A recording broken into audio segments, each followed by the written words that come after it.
오늘 하세나 본문은 사도행전 21장 27절에서 40절까지의 말씀입니다. 그 일해가 거의 끝나갈 무렵에 아시아에서 온 유대 사람들이 성전에서 바울을 보고 군중을 충동해서 바울을 붙잡아 놓고 소리쳤다. 이스라엘 동포 여러분, 합세하여 주십시오. 이 자는 어디에서나 우리 민족과 율법과 이곳을 거슬러서 사람들을 가르칩니다.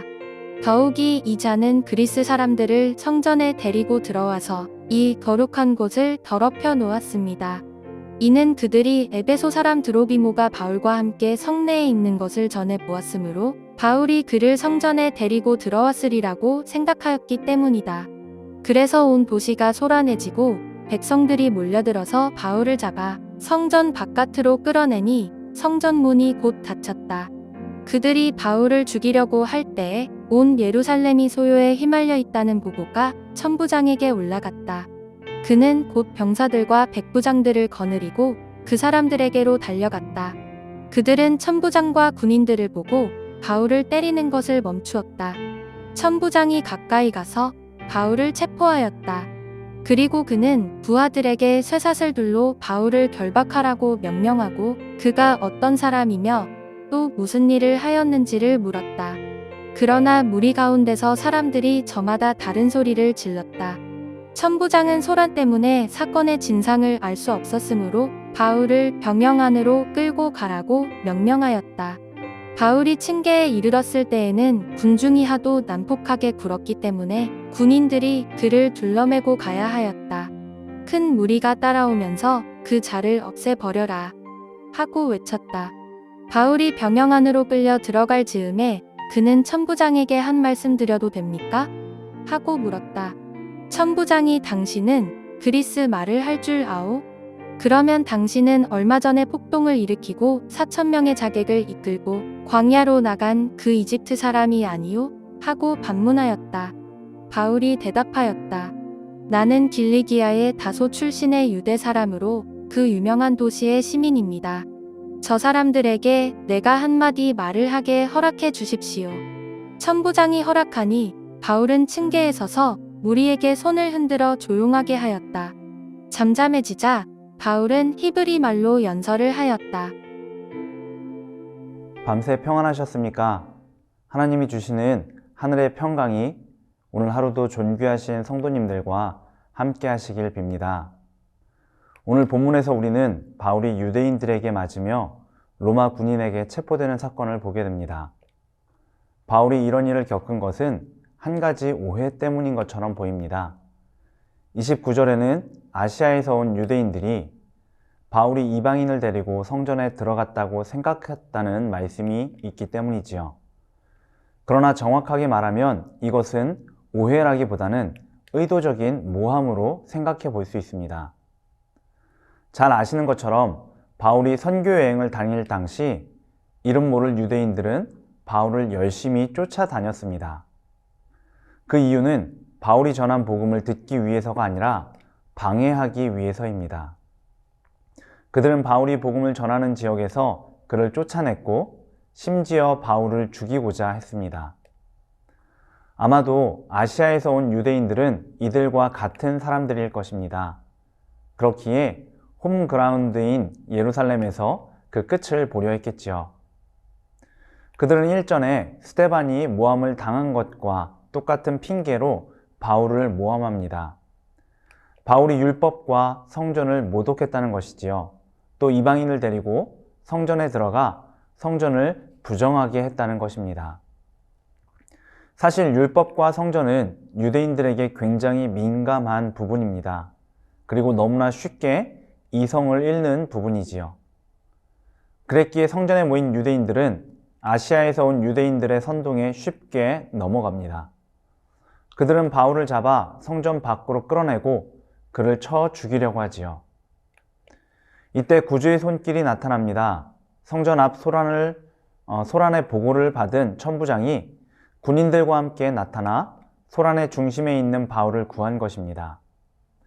물론 표면적으로 볼 때에는 바울은 체포된 것이지요. 소란의 중심에 있었기 때문입니다. 그러나 그 이면을 보면 하나님이 천부장을 보내셔서 바울을 죽음의 위기에서 건져 주신 것입니다. 물론 이때에도 유대인들은 계속해서 바울을 죽이려 했습니다. 그래서 천부장은 바울을 영내로 연행해 가려 했는데 이때 바울이 말할 기회를 요청했고 천부장은 그의 신분을 확인한 후 그 기회를 수락합니다. 자, 이것이 오늘 본문의 내용이지요. 이런 내용을 통해 우리가 생각해 봐야 할 것은 왜 바울은 굳이 예루살렘에 들어왔냐는 것입니다. 바울이 3차 선교 여행을 마치고 예루살렘으로 갈 때에 하나님의 많은 사람들은 바울이 예루살렘에 들어가면 큰 환난과 고초를 겪을 것이라고 말해 주었습니다. 그럼에도 바울은 예루살렘에 가겠다고 다짐하지요. 그리고 마침내 성령님께 매여 예루살렘에 들어오게 되었습니다. 바울은 왜 예루살렘에 들어가고자 했을까요? 왜 큰 위험이 있는 것을 알면서도 이 예루살렘에 왔을까요?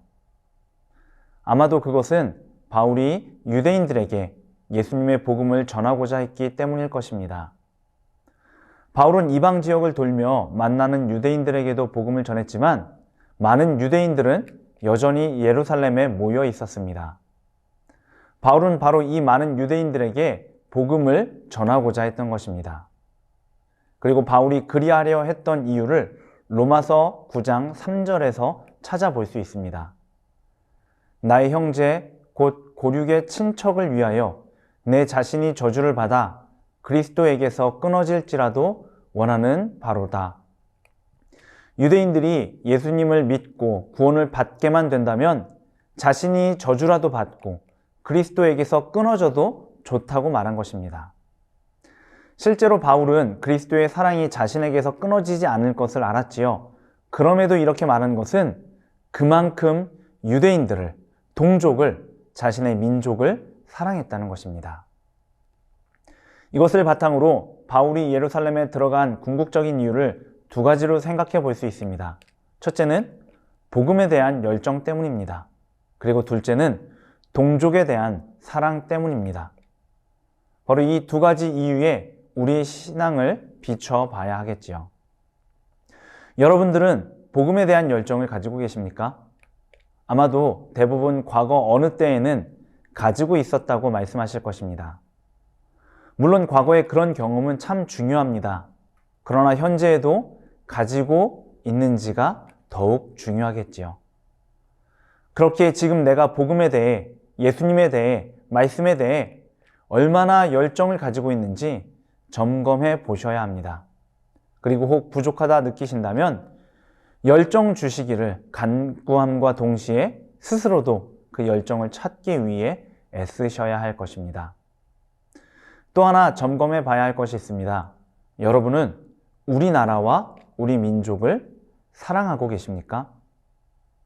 단순히 우리나라와 우리 민족만 사랑하라는 국수주의를 말하는 것이 아닙니다. 우리는 그리스도인으로서 당연히 열방을 품고 사랑해야 합니다. 그런데 동시에 우리나라에 대한 사랑도 가득해야 합니다. 내 나라와 내 민족이 하나님의 나라와 하나님의 백성이 되기를 간절히 바라며 기도하고 또 그것을 위해 내 자리에서 보이지 않는 성전을 지어가야 하는 것이지요.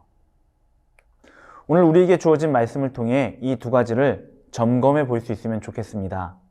그래서 복음에 대한 열정과 또 우리나라에 대한 믿음의 사랑을 채워가는 저와 여러분 되시기 바랍니다.